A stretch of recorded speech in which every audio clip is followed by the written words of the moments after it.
Hello, this is your host, Todd Lewis of the Praise of Flying podcast. I'm joined by Logos today. It's kind of a spur of the moment Saturday evening episode. But one of the things that Logos and we've been talking about privately was, as I've mentioned in the church history streams, one of the things that you get when you read the New Testament is that the military metaphors and analogies are pointing to the fact that the church ought to be understood as an army, but in this case, an army that's fighting spiritual battles rather than physical battles. And then you had said, well, if that's the case, because, for example, in 1 Corinthians 13, Paul says, if one suffers, we all suffer. How could an army have that mentality? So why don't you briefly explain some of the tensions or problems you see with that? Right. I mean, armies by their very nature are predicated on the fact that somebody is going to die, right? I mean, if you have to send soldiers out to hold a hill until reinforcements can get there because you can't lose the position or something, you have to accept a certain percent casualty rate. Like you just have to. It's just wishful thinking to think that you can send these boys out there and nobody's going to get hurt. But if you have a one suffers and everybody suffers mentality, well, then how do you actually square that with something like an army, right? So let's suppose you send a bunch of people out to the hill, and let's suppose the casualty rate you expect to be about, like, I don't know, 40% until reinforcements get there. So you expect to lose 40% of your people. Well, do the officers suffer nothing because the people who died were within acceptable bounds? Or do the officers suffer 40%? But what does it look like for an officer to suffer as if 40% of the people they sent out there suffers? Furthermore, if say 45% are lost instead of 40% or 47.5, does the officer suffer the extra in excess of what was predicted, and what does that exactly look like, right? So I guess the biggest difficulty here is, A, how do you transition the suffering from the suffering and dying on the front lines to the officers who aren't necessarily doing so? And then B, how would you even quantify uh, the mass casualties and losses toward individual officers, where you could have like one officer commanding, say, 500 soldiers? It just seems to me that such a thing wouldn't really transfer. And so the idea is good in theory, but I don't know how it would work on a practical level. Right. So let's sort of break this down into like two sections here. So the first one is, okay, what does it mean? Well, like you said, in any sort of armed conflict, you're going to have to budget for somebody dying. There's what we might call acceptable casualty rates, and because you're just going to have to assume that as a part of your plan. So the first thing that would mean is, and I don't know how to calculate this figure, but there would be a drive to minimize casualties in general, and then maintain a quote unquote low acceptable casualty rate. So like if you're sending divisions into combat and they're routinely losing 30, 40, 50% of their manpower, that would not be acceptable. Unless these are, unusually uh, difficult situations, in which case that's the best you could do. So it's more of a mindset. You have a mindset of minimizing casualties suffered by the personnel. So that doesn't necessarily mean for every 40 soldiers you lose, you want to lose 40 officers, because first of all, there's fewer officers than soldiers. Second of all, in principle, officers are more valuable than soldiers because they have command and control skills, and hopefully they're better educated. And so they're better able to solve problems and deal with these issues. So the first thing, as I'd say, is a general mindset of reducing to as low as is practicable acceptable losses. The second thing is, what does it mean to suffer along with someone else? So to put it succinctly as possible, in the Bible, when God talks about the plight of the poor or the widow, the orphan, or the stranger, the idea being that he doesn't like it when individuals, specifically individuals that have the means to do so, look at their conditions and just say, "Oh well, whatever, not my problem." To share in their suffering, or to be cognizant of their suffering, is to actively try to alleviate it. So it's saying, or to use another Christian analogy, say somebody has been martyred or captured by pagans and is going to be martyred. Within the constraints that you have, you do what is needful for them, such that either A, you can spring them from prison, or B, you give them the sort of moral support to hold through to the end. So again, even in the kind of discussions we've been having with the church fathers, they're still budgeting for losses too. They're just budgeting for martyrdom. Now, obviously, you can play your cards right and avoid situations in which you would get killed by the Roman state. But again, it's not an absolute, because there is some death you're going to have to budget for. So the two things that I'd say is, one, you'd create a system, a holistic system that would, and we can get into this a bit later, that would include planning, organization, equipment, tactics, and doctrine that would minimize losses to as low as is practicable. And the people who have the position of authority, so the officers, the officer corps, the logistics corps, and then of course the state itself, would try to alleviate as much as possible the hardship and suffering that can be expected in this kind of situation. So where do you want to go from there?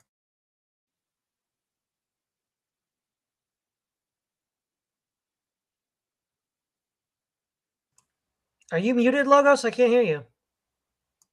Oh shoot, I was muted. Sorry, my headset was muted. Um, so thinking about what you're saying, what jumps out to me is it seems like you can get a lot out of what you were saying without, if not all of it, without appealing to the "if one suffers, all suffers" doctrine, right? So if you just want to like minimize casualties, you could just have a program that, I don't know, rewards officers or gives them bonus or something for minimizing casualties, just because. Maybe it's just more efficient. We don't really care about the suffering of the soldiers, but they can kill more of the enemy before they eventually suffer and die if we lose less of them in a battle, right? Um, and stuff like that. So I mean, I get the need to want to be prudent, but it seems like the "if one suffers and all suffers" doctrine is quite a bit stronger than that, because it's treating your soldier. It's like treating your soldiers as if they're limbs on a singular body. So if I get my finger cut off, even if I'm doing something good with my finger, like the whole body is going to hurt. Now the whole body is going to hurt in a way that I don't think a military could really hurt. Because, if you get your finger suddenly cut off, you could go into shock, you could start screaming, your whole body starts shutting down.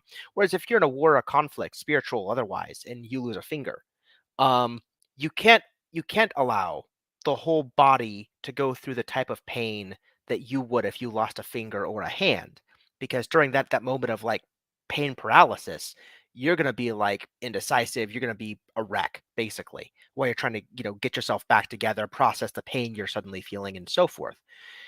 And this is one of the big differences between like efficiency and the concept of shared suffering. And I think the concept of shared suffering works really good for, like, say, a family unit. So let's suppose a whole family unit is forced to go out and fight some enemies, right? And you see your brother get gunned down right in front of you. I mean, maybe you can pull yourself together through the battle, but maybe in that moment, your brother you grew up with gets shot and killed in front of you. You might be a wreck, you might be grieving, but you can't help it because you're legitimately a family. And so when one member of your family dies in the conflict, like everybody is going to grieve because they directly know the person. And that seems to me more like what the "one suffers, all suffers" doctrine is trying to get at. And so I guess the tension I'm trying to bring up here is the more you want that doctrine instantiated, the more like a family your unit will be, but then the less like an army it will be, right? Because the army thrives on quasi anonymity. I mean, in one sense, when you serve with people for a long time, you come to be brothers. But when you get shipped off to the war together, hopefully you're not too buddy buddy, because you can't afford people going into shock seeing their best friends blown to pieces in front of them. They have to have some level of anonymity between them and the guy next to them, so that the loss is kind of like buffeted a little bit. There's a buffer there, and they can keep doing their job even after seeing their friends or whoever get horribly killed. Um, and so the more you lean into this doctrine, it seems the less like an army it's going to be. And the more you make it an army, the more anonymity you have between the soldiers to make the losses acceptable. Does that make sense? I think so. So there's a couple of things here. One is, on the one hand, even in the other analogy that I made with the church being a single body, that's still an illusion, or not illusion, but an illusion, because it's not okay. Like you said, if somebody gets martyred by the Romans, you're the quote body got hurt, but the decision making apparatus isn't necessarily upset in the same way that, in a way that's not analogous to if I lost a limb or an appendage or a finger, in which case there, because we're so intimately tied together, the constituent parts of my own body, that it would affect my mental state. So in any analogy where we say X is a body, it is in a sense of the individual human is more like a cell, and then the whole incorporated entity is the body. So in that sense, it's a stronger claim because unless you execute the reasoning faculties of this organization, then it can still make decisions while suffering losses in a way that, say, a human being couldn't. And as far as the army being anonymous, well, I think of necessity that's the case when you have conscripts or something, but that's never the goal, right? The goal is to always end up having the sort of like brotherhood of shared suffering. You'll hear veterans say, well, I trust so and so with my life, or so and so always had my back, or this, that, or the other thing. And so really it's the process of, and this is how the church is also like the army, it's the process of getting you to that point where everybody in this organization does believe that and does interact with each other in the same way. So if the family's organic and you describe that example, this is more synthetic. It's something that's constructed, but it's constructed in a way to achieve a similar state of equilibrium amongst the members. It's just going to take more effort because they're not necessarily united by ties of kinship and bloodlines, but also because many of them are from different parts of the country. So, but again, that's not what the army ideally wants. It's just how you have to start, unless of course you have those rare examples where you have a highly cohesive population already, maybe a national cohesion or a religious cohesion, in which case there's not much for the army to do to get them on the same page. They're already there due to independent reasons. Right. I mean, I guess thinking of it as the cell analogy helps a bit, but at the same time, if the people are kind of like cells, I mean, we lose cells all the time and we don't even think about it.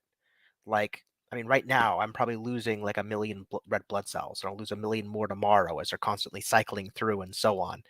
And so, if the cells in my body suffer and die, it's like, yeah, it's not as if I'm losing a limb, precisely because I'm losing them all the time, and I'm not even aware. Um, so on the one hand, appealing to like a cellular analogy, I think would allow the body part, right? Like the members of the church are still part of the body. But at the same time, if they register at the level of cells, it's really hard to think about them in a meaningful way. Like if a cell suffers and dies, the whole body might not even know. So if we're trying to really get the point of the if one suffers, all suffers part, it seems like they have to be a bit more than cells. And I guess that's just bringing kind of like the tightrope back, right? If they're cellular or around there, you lose the doctrine. But if they're worth more than cells, if they get too much valuable in the body such that you feel they're lost too hard, um, then the losses can actually be crippling as you truly suffer when something suffers, like losing a finger or something like that. So I guess let's focus on that before trying to go off into too many branches. Let's just start there. Sure.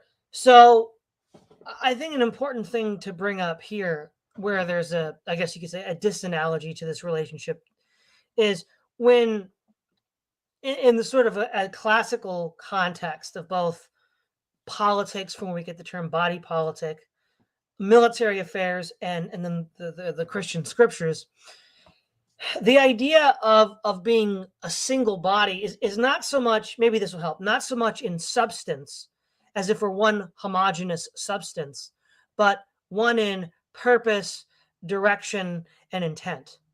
In the same way that all the limbs of the body, unless there's something horribly wrong with the individual, comport to the individual's reasoning faculty and will do what the reasoning element tells it to.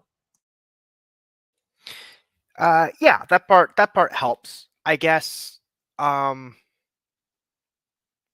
thinking about this, yeah, I guess that the issue there is the the one suffers all suffer bit then, because if they're really just people working, say, in concert according to a reason faculty, then one person suffering or dying would cause everybody to suffer only insofar as the goal has been kind of like stymied. But that's not the same as, say, the legit suffering. So let's say, okay, so I have a bunch of my limbs working in tandem with my brain, and they're all connected by nervous system. But let's suppose that the nervous system bit is lowered insofar as I could say control my hands without like getting neural feedback if I lose one, right? Then my hands are all working toward the reasoning faculties of my brain. They're working toward my goals, but they're not giving me feedback if they get hurt. Well, then let's suppose one of my hands like shrivels up and dies of cancer in a terrible agonizing way that it could feel central to its own nervous system, but none of the other parts of the body feel. I mean, if in that case the other parts of my body are only going to suffer insofar as they'll just be frustrated the hand is dying or dead and can't do the goal that I want it to do anymore, so I have to find some other way to do it. But the other parts of my body aren't legitimately suffering as like the hand suffered. You see what I'm saying? Right. So, okay, they're not suffering in the same way to the same degree. True, but I don't think you have to read these classical and biblical allusions that way, because I think would be a kind of crass, flattening of the situation. It's not saying that if one element suffers, we all suffer in exactly the same way, exactly to the same degree. It's more like, again, if we have the means to alleviate or that suffering or address that suffering, then okay. So let me. This is going to come strange coming from me, but one of the things that libertarians will say is that without a price mechanism, you can't know how to produce goods or sell goods. Like what's in demand, what's not in demand. Well, you determine by the price force. So, for lack of a better word, suffering of an individual is sort of the price matrix where you decide, well, where do we put our resources most rationally to achieve our goal? Well, you look around and see if anybody's suffering, and if they are, then that indicates a need that needs to be met in a sort of rational fashion.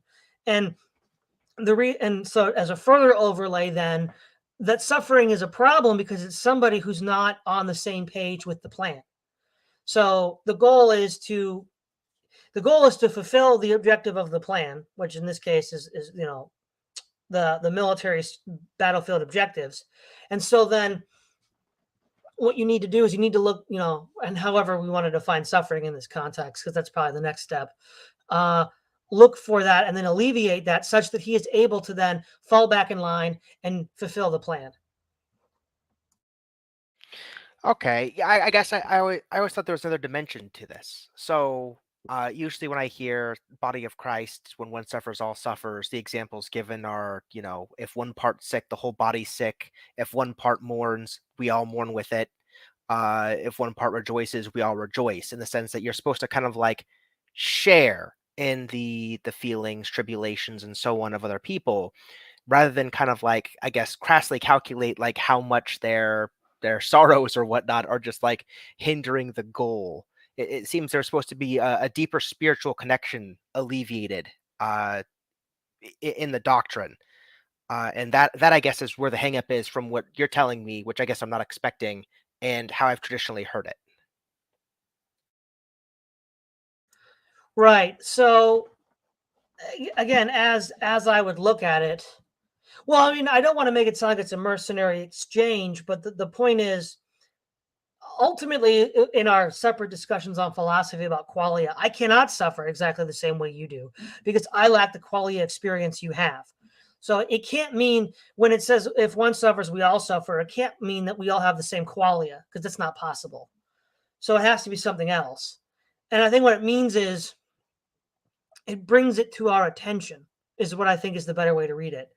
And so the sense of suffering and comradeship that we have would lead us to work for the greater good of the whole at some diminution to our own benefit in order to keep him along with us, sort of like the chain is only as strong as its weakest link. Okay, I mean, with a quality of perspective, definitely. While we're here on Earth, it seems we have a lot of private stuff. But here's something I've heard kicked around by some Christians. Um, when you get the new bodies in the new kingdom, uh, the theory goes that the body of Christ thing will be a lot more literal, and the Holy Spirit will function as like some kind of like a super nervous system that actually connects individuals at a much stronger level than they are now. Where maybe one person might get like a spiritual tug if they feel something is wrong with another person, and so they might be called by the Spirit to say talk to the person or console them or figure out what's going on. uh, but that will be amplified like times a trillion, in the new millennium or whenever you get new bodies, because you'll be able to directly, I don't know, see parts of the spirit of the other person and actually feel directly more what the other person is feeling. Does that make sense? Oh wait, so how does that change the qualia perspective again? Well, because at that point, um, while the immediate physical appearances will be initially processed by an individual, they'd be spiritually transferred throughout the broader Holy Spirit network that connects individuals post resurrection, and that network will do a much better job. Because right now, let's suppose we have a machine that's trying to figure out like what one person is thinking or feeling by like recording their thoughts as like neural stimuli, processing them through their little Rosetta Stone, and then spitting back at and then translating it to your neural network, and then spitting back to you what it thinks the other individual's feeling. That's a really complicated thing. But imagine that where you don't have a machine trying to do this kind of Rosetta Stone type mechanism. Let's suppose you have this immediate connection between people with the Holy Spirit, where you can more like immediately sense, maybe not in the full qualitative sense, but like a pretty good one, spiritual distress, pain, other things that people are going through, because you can kind of like, feel it directly, as all, not quite as if they're feeling it, but very close. Right. Well, I guess two things I'd say is one, once Christians get the new body, they won't be suffering anymore. So the only thing that we would share with each other is the joys of being in the presence of Christ.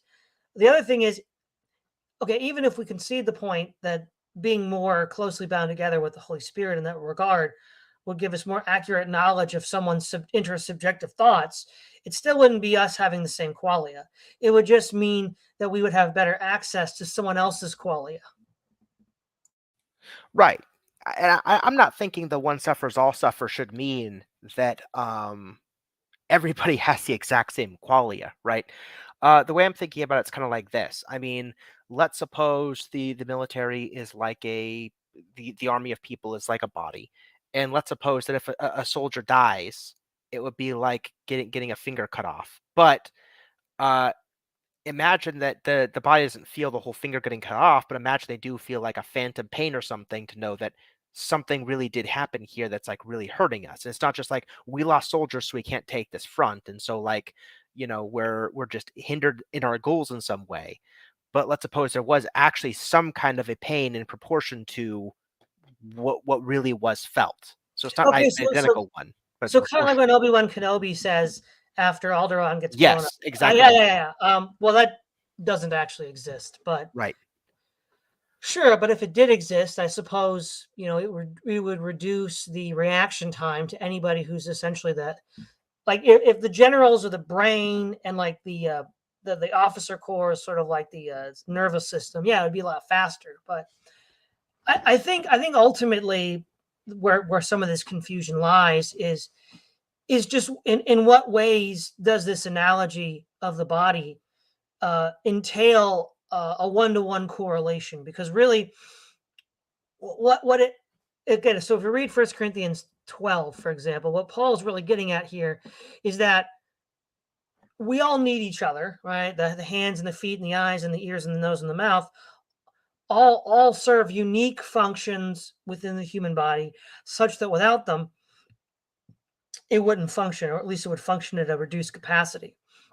And so, the church or any classical examples, the army or the city state would function at a or cease functioning at all. It would function at a reduced capacity or cease functioning at all if if a sufficient amount of these members were destroyed.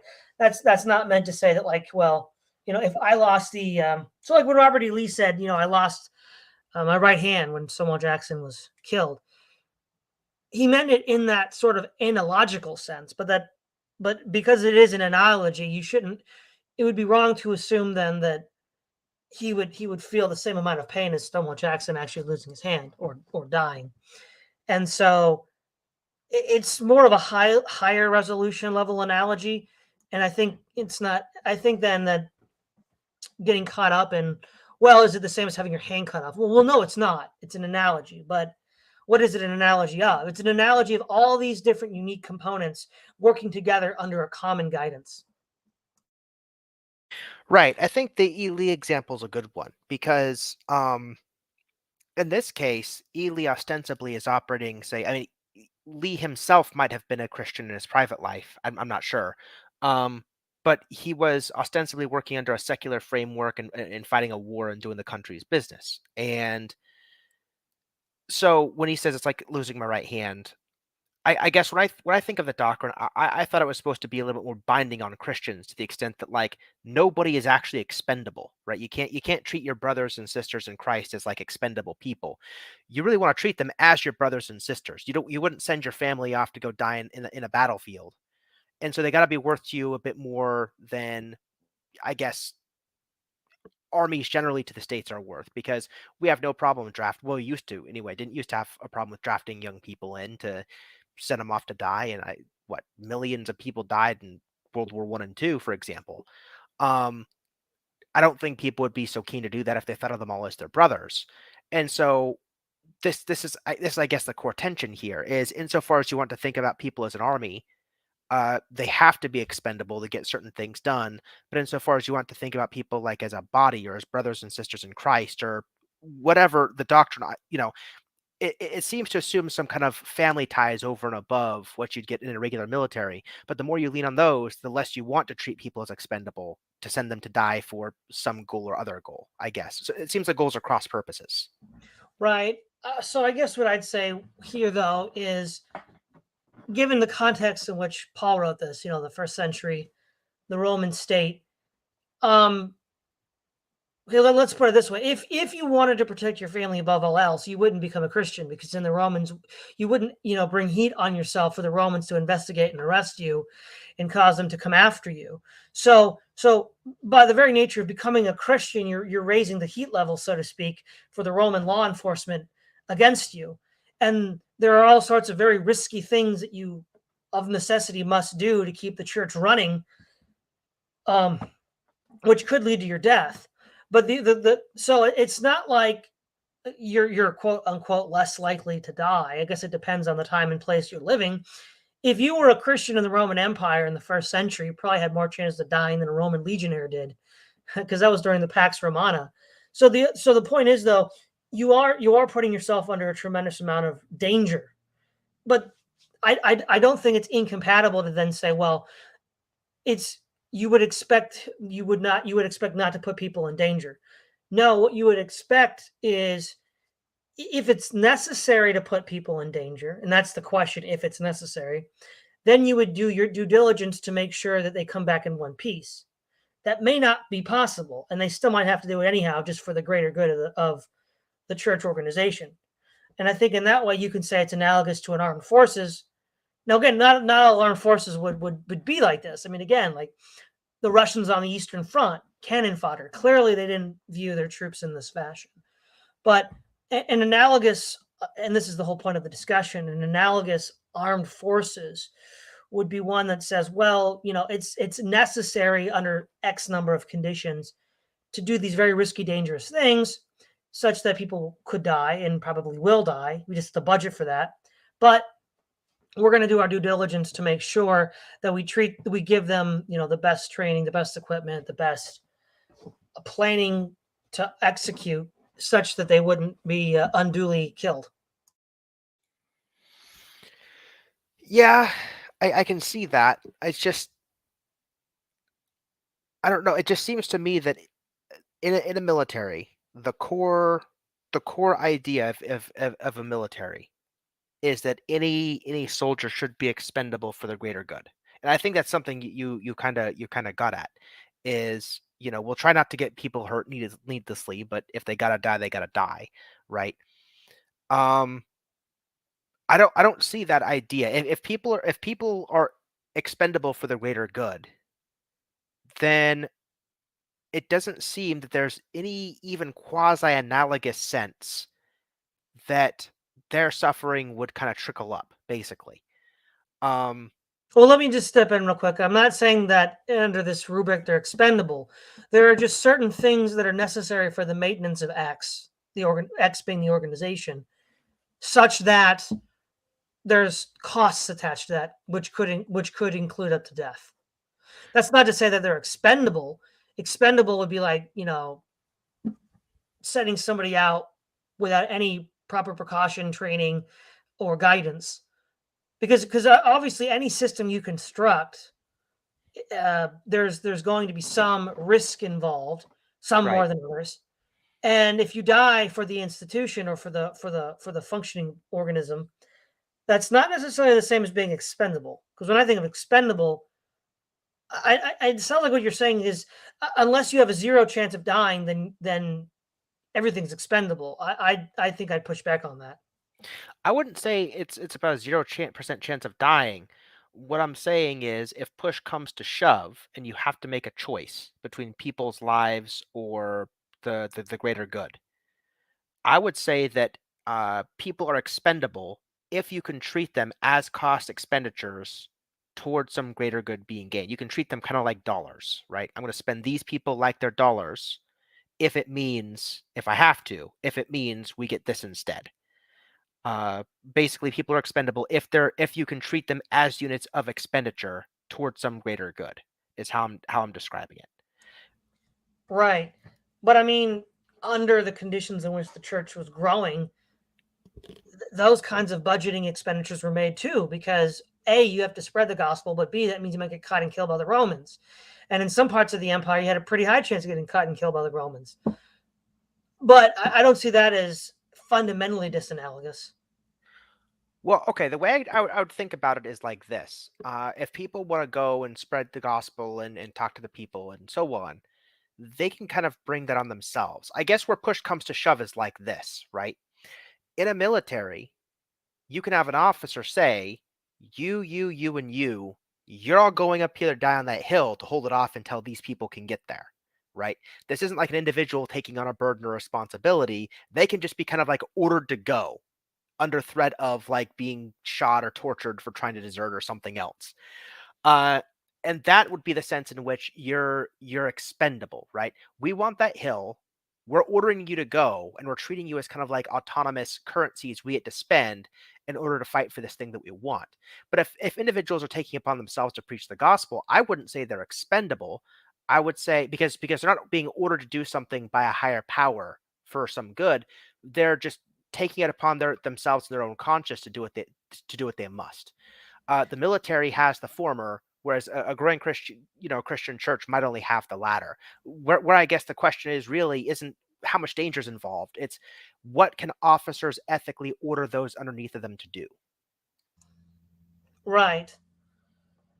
Well, I guess what I would say is I think you're assuming more voluntarism in the church than actually existed. So of course joining it was a voluntary act. But once you had joined it, you were still under authority. So for example, I know this is God, but Christ told Paul to go to Rome to preach, knowing full well that Paul would die in Rome. Now you could say, well, that's God; he can do that. Oh, sure, but then the church said, well, they got a follower to go with Paul, um, uh, Felix, not Felix, Silas, and they just said you got to go. Now, did they know that Paul was going to die there? I think Paul probably knew he was going to die in Rome at that point, and the church when he was on his missionary journeys, which themselves, he could have been killed there. He talks about in I think it's First Corinthians how he got beaten up all over the Roman Empire. They said, "Yeah, Felix or Silas, you just got to go with him." And he didn't. Once he was in, so to get in was a choice. But when you're in, you're under authority, and you have to go where you're told.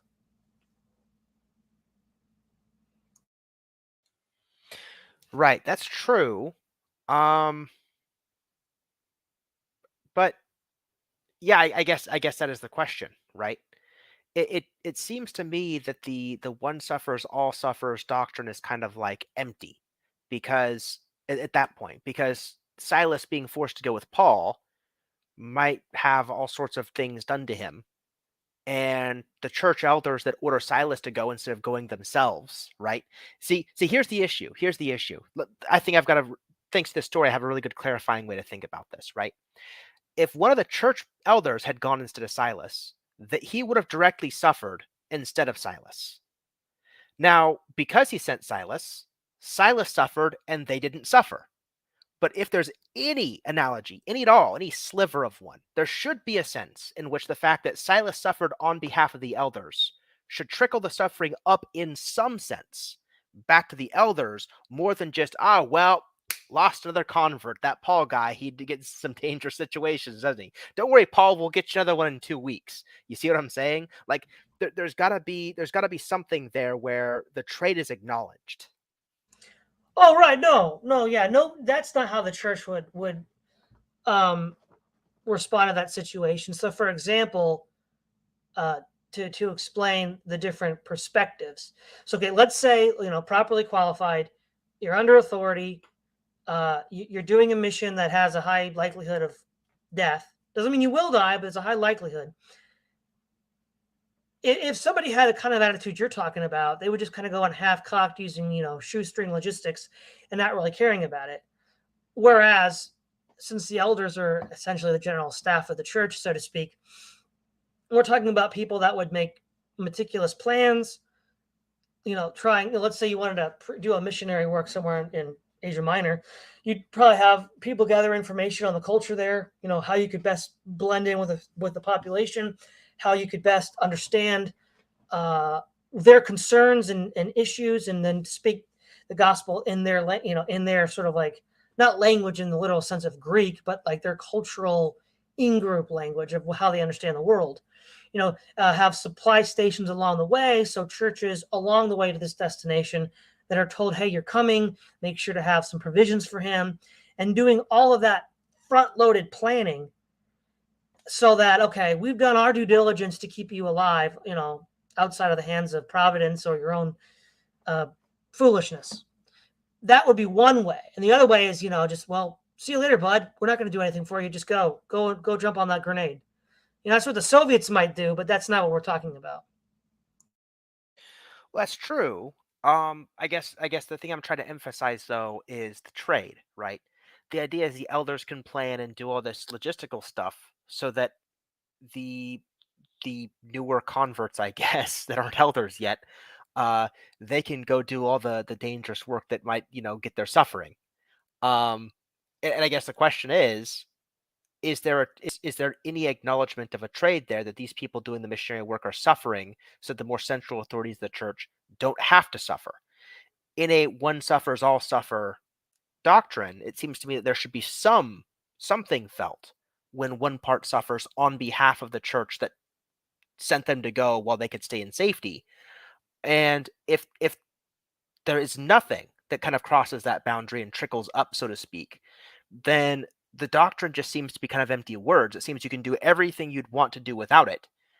But if there is some sort of real trickle up effect to that, then that would make people loath to send these people out and treat them as actual soldiers.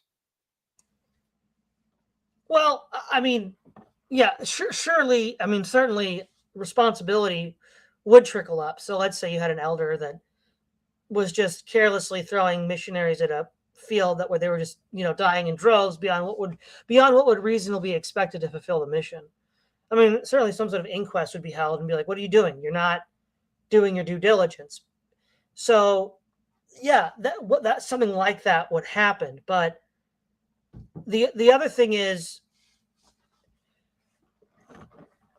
it's just the case that in almost any of these scenarios we can think of a set of scenarios under which death is likely, if not inevitable. But for the sake of keeping the whole body alive, some people are going to have to do that. And then I think the real question is, then how do you decide, right? Because if you just have some sort of like blanket conscription, and it's like, well, you don't get a say in this, bud. Here's your rifle and go. Yeah, that would not seem to fit. I think what might help alleviate this a little bit is if we back up to the Old Testament, where now combat is not just a metaphor, but something real. And I think this is an illustration of the non-disposability of personnel. In Deuteronomy chapter 20, there are the rules of war that Israel has to abide by, and there's 4, I think, interesting points here. One is, if you had either planted a vineyard, got married, or built a house, you could get 1 year leave from military service. And then lastly, if there was an engagement that you didn't think was justifiable, or you were frankly just a coward, you were allowed to not fight. So it's essentially it's essentially operating on terms what we might consider like a volunteer force. So once you decide to be a part of this, then of course you're under authority, and then you have to do what you're told, and you have to trust that the people in charge of you know what they're doing. But you're given every opportunity to not show up should you choose to take it. Yeah, I mean, that makes some sense, right? So I guess the best way to put this is, it seems like you can have like a military that tries to prioritize lowering loss of life, but you have officers. Okay, yeah, that's a good way. So what would be the distinction between a completely secular military that's just trying to limit loss of life, even for just tactical reasons? Like, we just don't have the soldiers to throw away. Think of the Confederacy during the Civil War. They did not have the numbers the North had. Their strategy was war of attrition. Just kill so many of them compared to us that they'll give the war up because they've lost so many guys. So what would be the difference between that purely secular, purely tactical, we're just going to try to limit loss of life, even if it's just because it's tactically advantageous to us, and a more robust Christian doctrine of one suffers, all suffer? Because it seems like most of the stuff you're getting at can just be covered into the former, and the latter seems to demand something a little bit stronger, but I'm not quite getting what that is. Right. Okay. I think this is probably the most direct way to cut through this. You would say, so in the prior example you gave, say if somebody had the material conditions of the Confederacy, where there were sort of physical material conditions constraining them, such that would have been the most prudent thing for them to do. I think what's different here is this kind of conception or construction would create an internally independent motivation of one's material conditions. So for example, let's look at the United States in the American Revolution, the War of 1812, and the Mexican War. They didn't have the numbers, right? So they didn't fight with these battle of attrition, which we see a shift in the U.S. Civil War, because now we have the material means to do so. And so really what it looks like is that American policy was just contingent upon its material means. But what I'm saying is, if you have this deeper philosophical, moral, ethical, religious sense, you wouldn't change it just because you could with new material conditions. Like, just because you could have a human wave attrition attack because you have the population and the industrial manpower, you wouldn't. Because you have independent motivating reasons not to do so. Or to use it in another way, given the way the society's set up today with the legal arrangements, technological innovation, cultural norms, it's people are having less and less children because they're living in strict accordance with their material conditions. Now, religious Jews, Mormons, evangelicals, conservative Catholics, they buck the system because they have an independent motivating factor to have more children, even if it's harder to do so, because of this deeper motivating force. Okay, this is a bit clarifying then. So let's go back to the Civil War analogy, because I think it's just like perfect. It's not really an issue for the Confederacy in the sense that they have low numbers that they can't distinguish. So let's suppose the Union was forced under this one suffers, all suffers doctrine. They have to, from their perspective, they have to bring the Union back together. House divided cannot stand. They have to force the enemy to submit. Their personnel probably isn't as trained as the Confederates personnel overall, which is why they had to treat their soldiers kind of as cannon fodder. They had great weapons, mass manufacturing, but as far as like really good tacticians and soldiers, they didn't. So how would the Union, given its constraints, have fought the war differently under this doctrine, and could they have won it? Right. Okay. So yeah, given that they had the material means to wage a war of attrition, they chose to do so. That's kind of an LCD factor going on here. So yeah, so what you would have seen differently, and we see this a lot, especially on the Eastern Front in Virginia. So McClellan was very cautious fighting Robert E. Lee, um, and if he didn't feel like he had the sufficient numerical advantage to hazard an attack, he wouldn't. Now, of course, Lincoln didn't like that because it delayed the war and it made the Union look weak. But McClellan was reading that Lee was he's a brilliant commander. He was at the height of his military power. The Union Army was not capable of those kinds of operations yet. Now, he wanted to train the Army. Well, what ended up happening is I think it was after the 7 days, so sometime in July of 1862, he's fired, replaced by a series of incompetent commanders that launched more frontal charges and assaults, destroying the Union Army, and he has to scramble to rebuild it before Antietam. So his gains of training veteran troops were undone by incompetent leadership that destroyed it. So I'm going to make reference to another Civil War, which will illustrate this. What the Union would have done is they would have done what Oliver Cromwell did. He would have taken some time out, trained an elite corps of men that could follow orders, do whatever was asked of them, and then give them the best equipment that you could get. Now, in the case of the Civil War, I mean, we had the Gatling gun, we had repeating rifles. So you would have had basically, maybe take a year out to keep it, maybe a year of a lull. You have some attacks here and there, but they're mostly just spoiling diversionary attacks. And you train up an elite force that can obey orders, march, in all the different formations you want, equip them with like repeating rifles and machine guns, and then let them loose on the Confederacy. Okay, so let's suppose you thought that if you couldn't get the Union back together in, let's say, 2 years, that an attack by Britain or some other forces in Europe was imminent, right? Lincoln was very, very afraid that uh, if the House was divided, they'd get kind of picked off one at a time by Europe. House divided cannot stand, or something. And so the ideal thing to do would be to train these soldiers. But let's suppose that we're trying to force an ethical dilemma here and say that like you just don't have that kind of time. What would you do instead? Well, yeah. So there's two questions here. One is, and one is, at what point is the cost of the conflict exceeding the expected returns, or even more to the point, at what point does prosecuting the conflict undercut the very values under which you're fighting it in the first place? So for example, I've told this to like leftists that I know. It's like, well, look at Stalinism on the Eastern Front.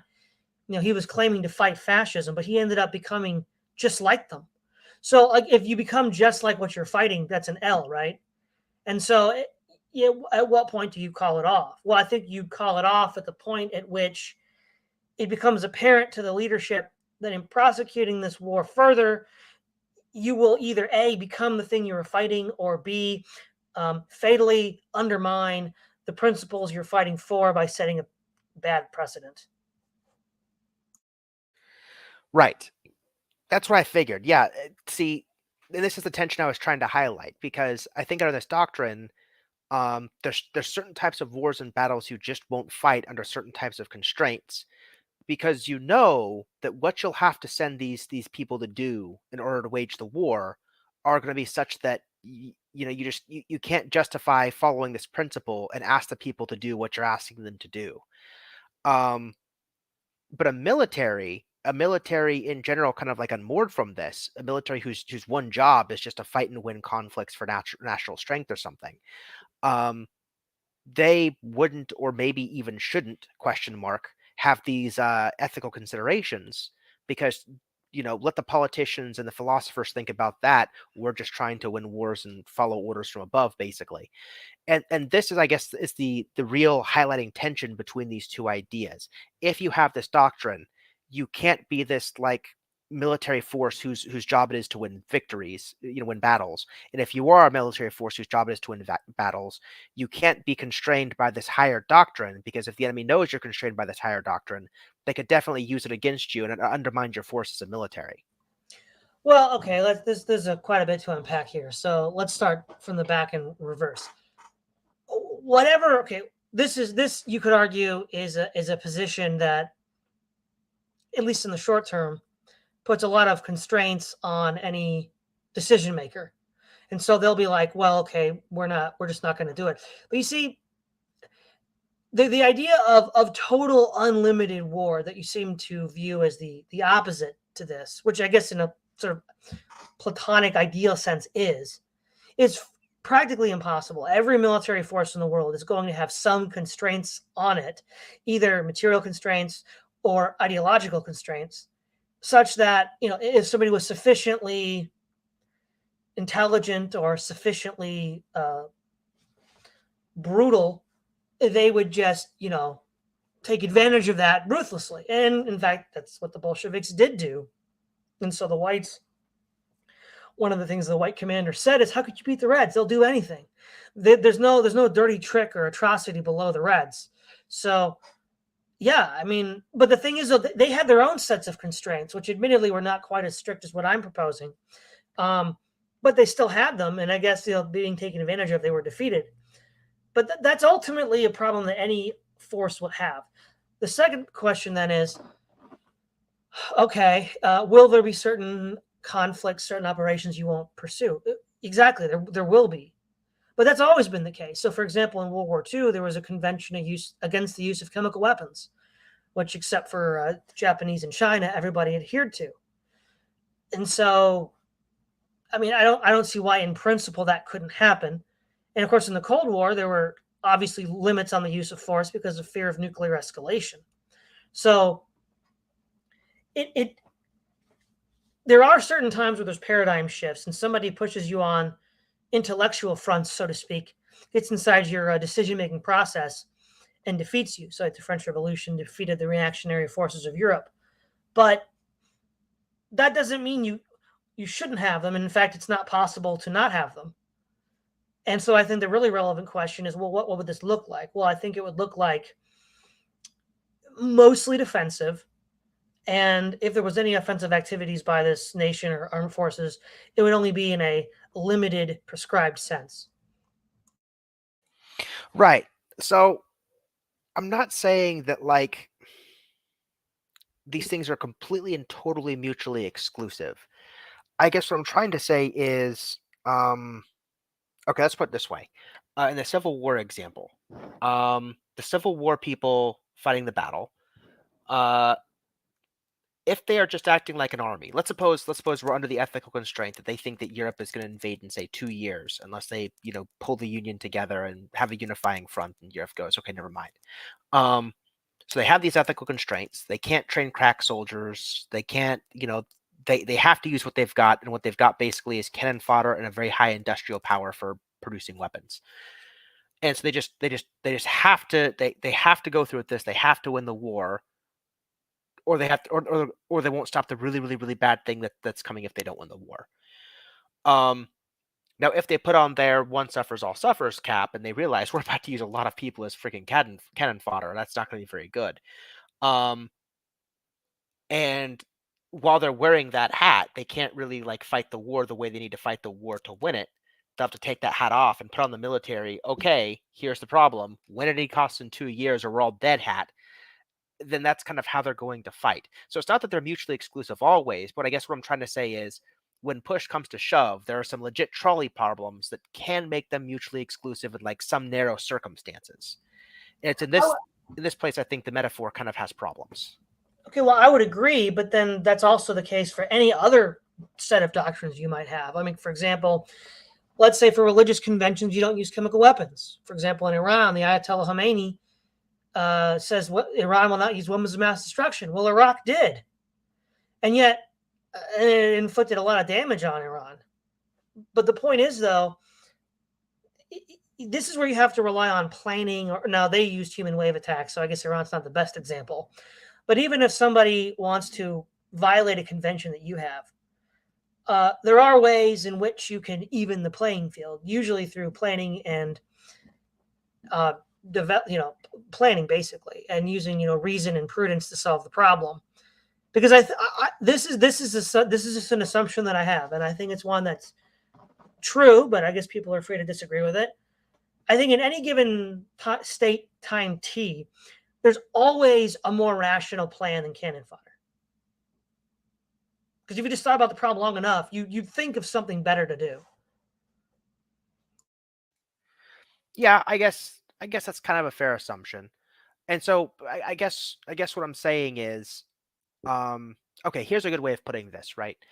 If you wear the all one suffers hat, I think you can have a military, right? I'm not saying that if you wear this hat, like you can't have a military or in any way be a military.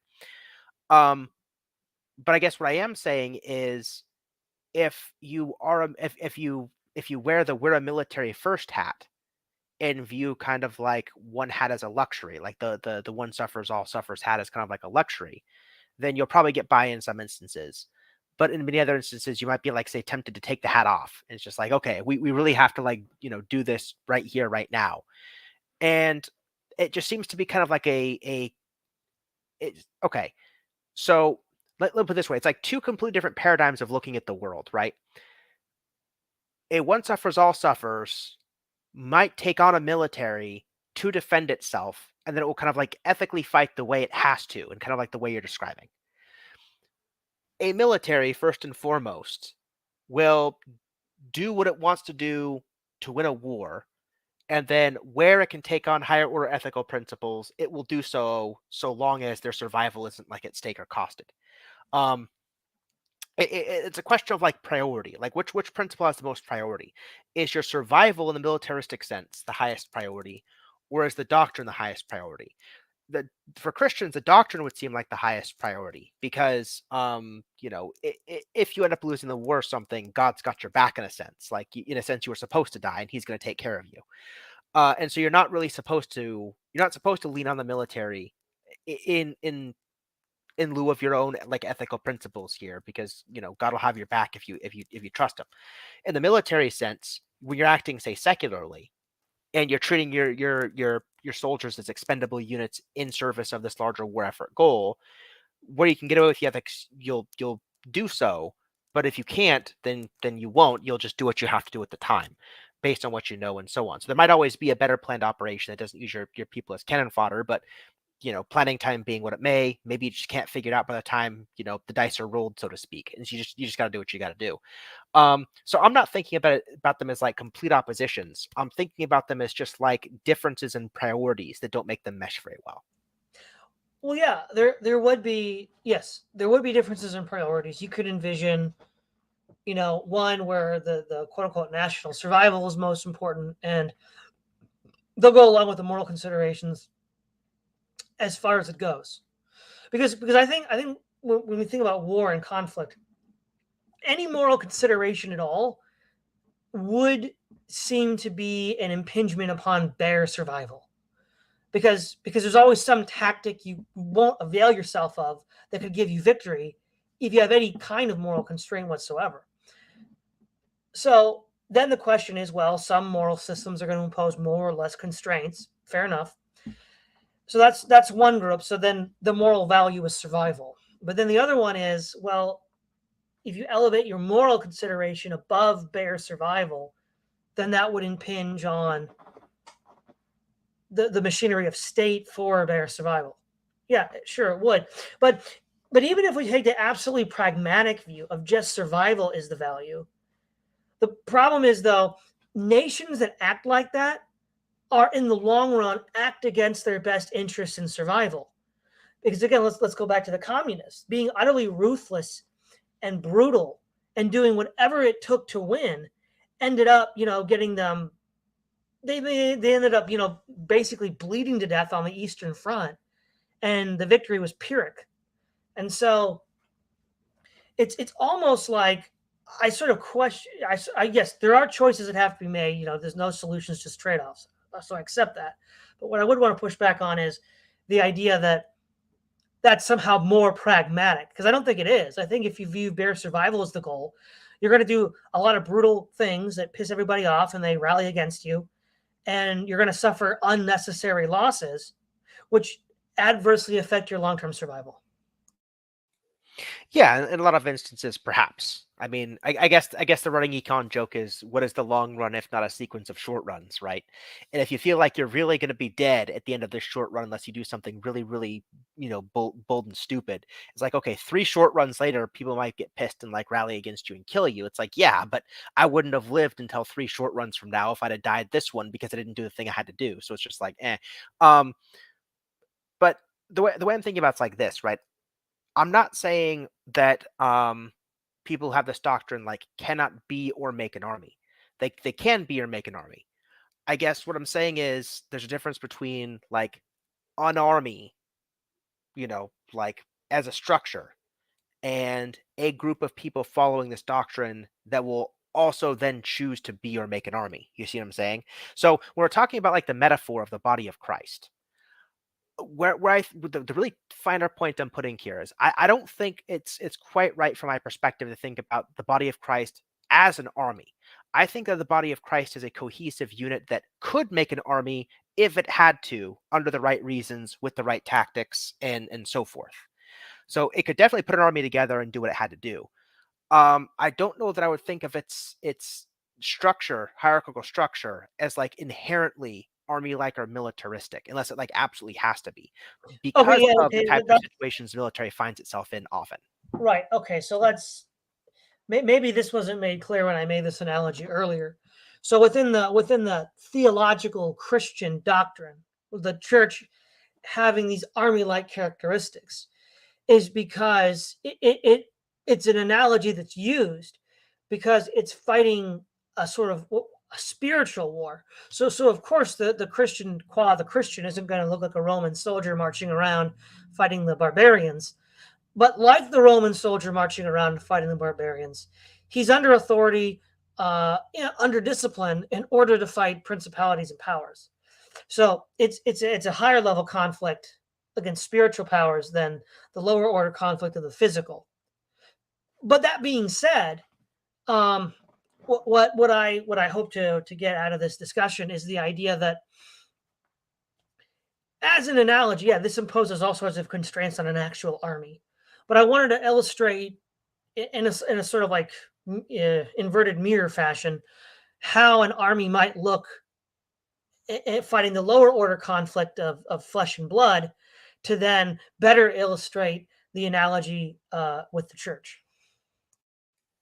Yeah, that makes sense. And when I brought up earlier that there would be some issues with this analogy, um, yeah, I I don't want you to think that my issues with the analogy say that like you cannot make an army or think about it like an army in any capacity. But my thinking of like an army has like a prime directive. If something is an army qua army and that's like its job, it's got like certain kinds of things it will, can, and sometimes must do in service of doing what armies do, winning wars. Whereas the body of Christ seems to impose like a higher ethical standards so that like the people can make an army, but they're not necessarily like an army.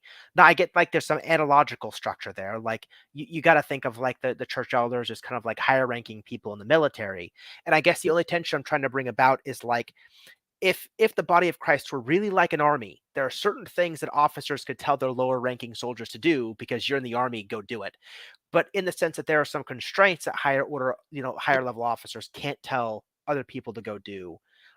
That's where I think they're going to be disanalogous. And so I think like maybe the analogy could be fine tuned a bit. It's like the army in that there are ranks, but because of the ethical constraints of what officers can command lower ranking people to do for them, I think that maybe there might be some kind of a finer point to put on it. As I guess all I'm saying. Well, let me put it this way. Don't all let's just look at national standing armies, but don't all national standing armies operate under moral constraints? So, for example, uh, let's imagine how it must be like to be a Russian soldier in the Ukraine today, just being sent out there to, in typical Russian fashion as a part of the artillery softens up the target, and then you just charge in there and hope you don't die.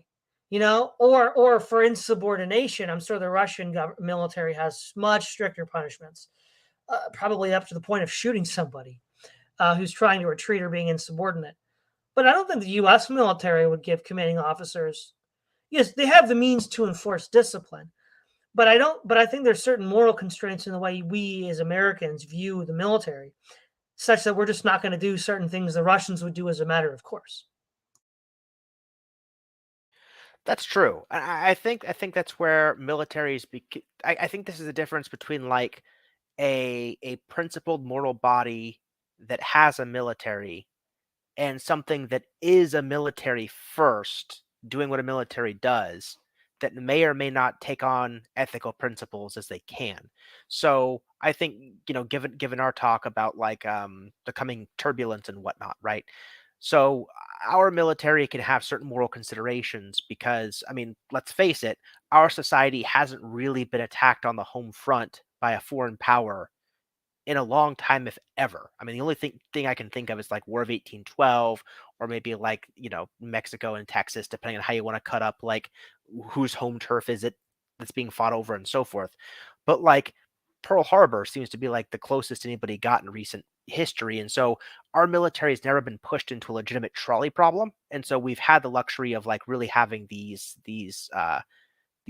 moral positions we can take without too much cost.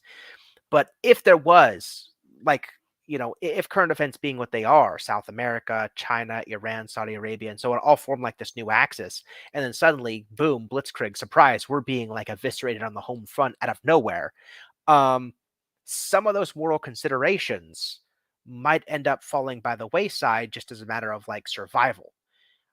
Russia, dealing with a lot of civil wars, a lot of wars on its fronts, and so on, being a more militaristic society, I can imagine they have little patience for those ethical things, probably because their army has been pushed into the corner so many times that they're just like, yeah, we tried this moral way, we hated it. We're just going to continue being like the way we are, like always, deal with it. Um, and I think given enough of the harsh kind of prolonged conflict that Russia had that we have, we might end up like in Russia's fate. And I just think that's the fate of all armies, especially those that are locked into doing what armies have to do. Right. So I guess on that front, uh, I'll be yes and no because, for example, yeah, would the U.S. change under different conditions?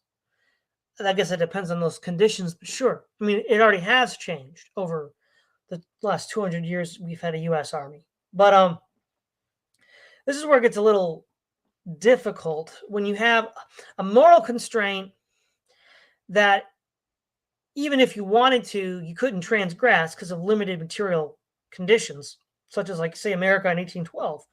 Maybe we did want to fight. Maybe somebody did want to fight a war of attrition, but we just couldn't because we didn't have the resources to do it. Um, okay. And then the question is, well, so the cynic might say, well, it was always just the material conditions and it wasn't really a moral consideration. And then for any given nation that faltered and was conquered, you could say, well, they just stuck to their moral conventions too closely. Well, both of those are certainly possible. I don't think those are the necessary only the conclusions. For example, one could still lose a war and pursue draconian measures, and one could still win a war against the odds and be true to your principles. So again, I'll go back to Iran. They had the principle, they didn't have any problem with human wave attacks, but they did have a problem with weapons of mass destruction. And they did not respond in kind to Iraq. And they still won. So the pragmatist would say, well, look, I mean, Saddam is just going to use, WMDs and he'll beat Iran because they won't use WMDs back. But as I said, it backfired because he became the bad guy for using WMDs and Iran was able to repel him. Or maybe another example is you could look at one of my favorite examples from the Middle Ages, Alfred the Great. The Vikings were ruthless and had killed all the Saxon kings. He was the last one left. And after achieving victory, he went out on a limb and told the Viking chief, well, if I'm your godfather and baptize you into Christianity, then, his hope was that he would then be an ally against future Viking invasions. He didn't know that was going to be the case. And in fact, nothing up to that point had indicated that it would. But he took that chance. And you could say, well, that's the weaker decision, but it still worked. So I don't think it's necessarily that cut and dry. Yeah, for me, it's not about weaker or stronger decisions or pragmatism. It's purely about what options are on the table, right? I'm not really a military historian, so I'm not going to try to adjudicate like what should Army X have done to win the battle or anything like that.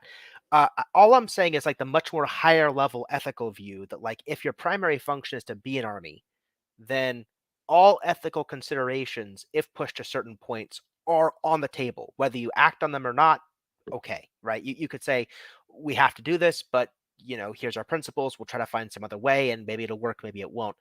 Um, but if you are a body that has this higher order doctrine, like where one suffers, all suffers, or some other doctrines, um, there are certain types of ethical positions that wouldn't be on the table that would be for something that's just first and foremost an army.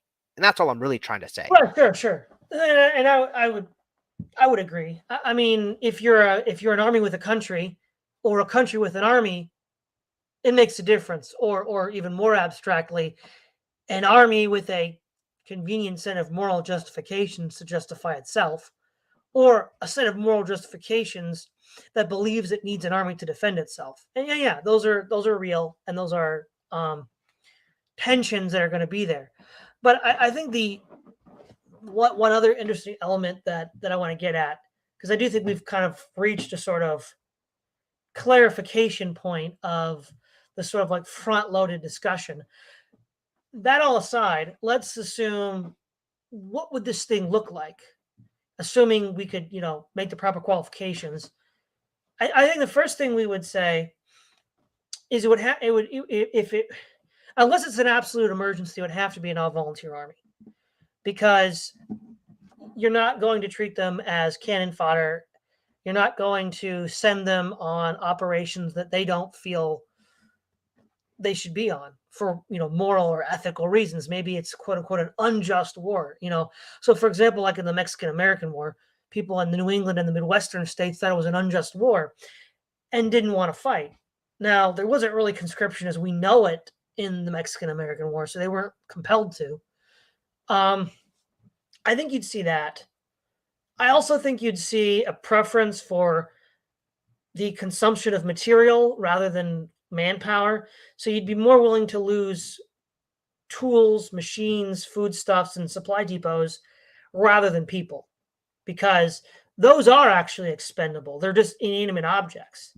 So you'd be more willing to part with those than with the people.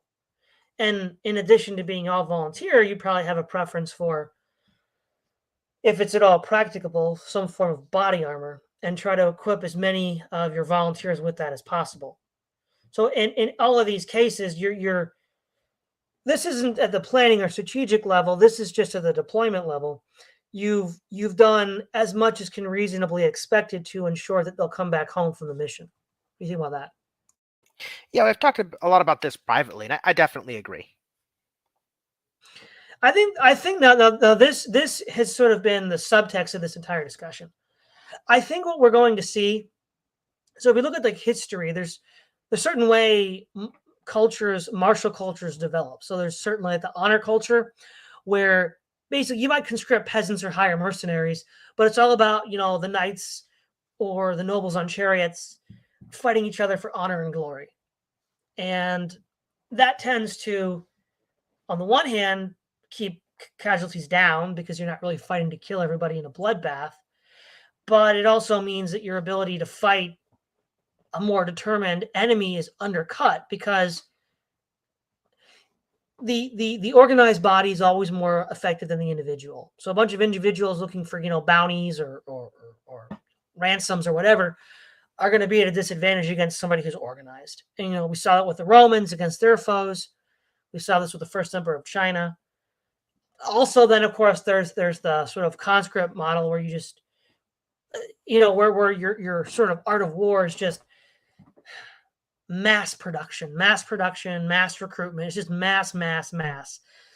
I think what we would see is a higher level, which is where most of your resources are spent on planning. So we can look at discrete historical examples: Wellington in Spain, Winfield Scott in Mexico, Scipio Africanus in the Second Punic War. So the idea being is that the budget of the military would go primarily towards planning, so that you would have all these basically what you and I do all the time, all these hypothetical contingencies logos. Oh, what do you about this or that, or how so you'd have all these hypothetical contingencies set up. You'd have officers selected not based on birth, not based on political correctness, not based on any of these, but on how well they can solve problems, work as a team, and develop a plan of action that is given the constraints that their moral beliefs put on them and the material constraints that are put on them, and all the constraints that are put on them. This is the best plan, because to use a completely different analogy in debates, right? One of the things that happens when I'm in debates is that I'm operating at another level than my opponents, usually because I took more time to prepare. And it's devastating. But if you can imagine an entire organization built that way, it would just stomp all of its opponents. And I think that that's what you'd see. What do you think about that? Yeah, I agree with that as well.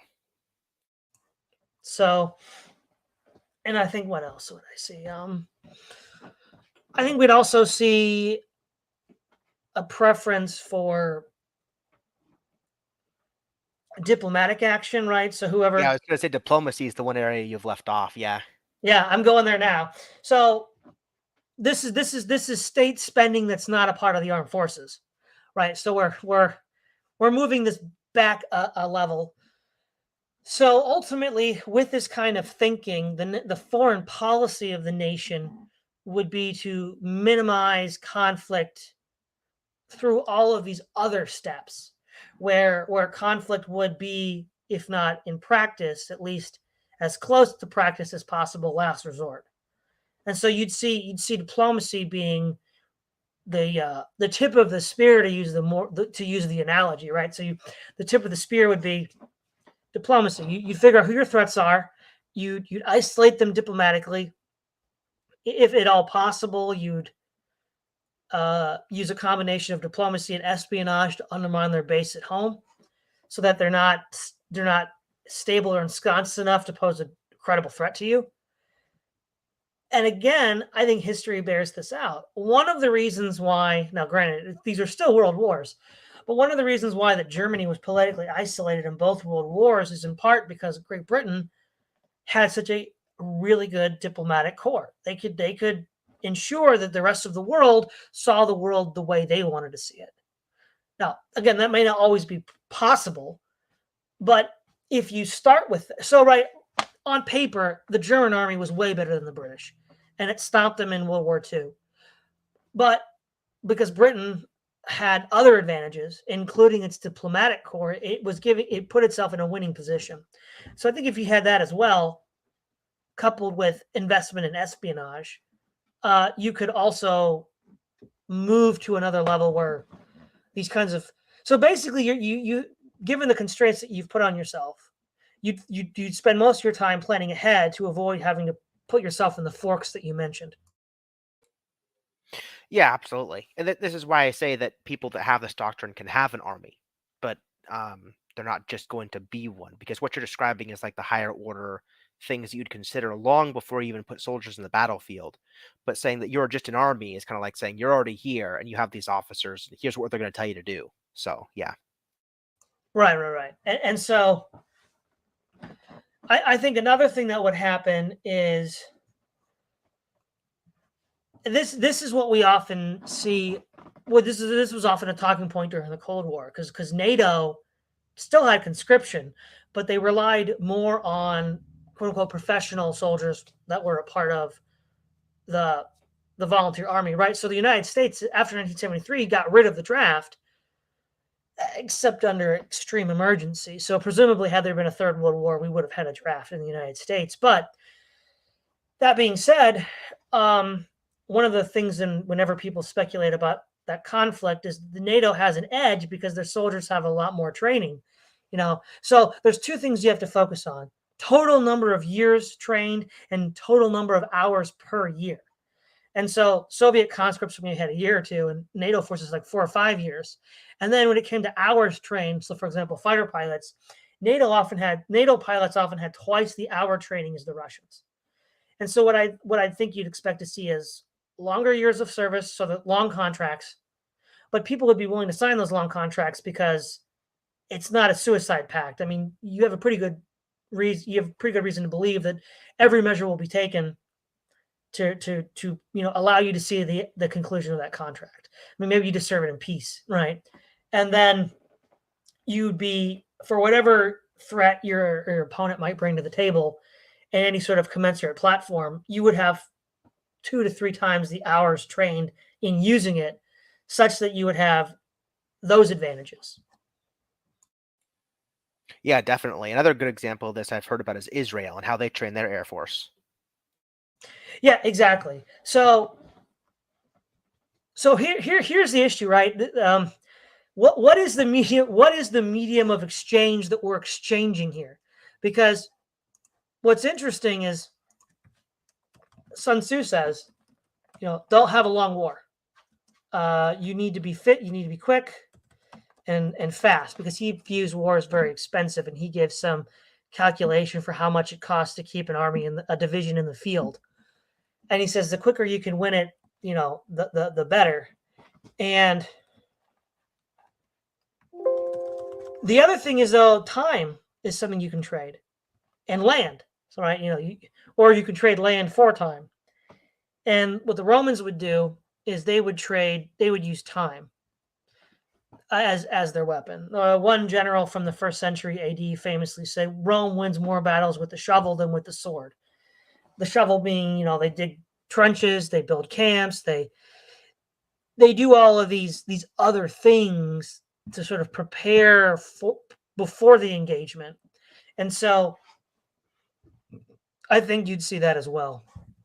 So basically, if we imagine concentric circles, where like the innermost circle is, what is today called force on force combat. So I'm shooting at you and you're shooting at me.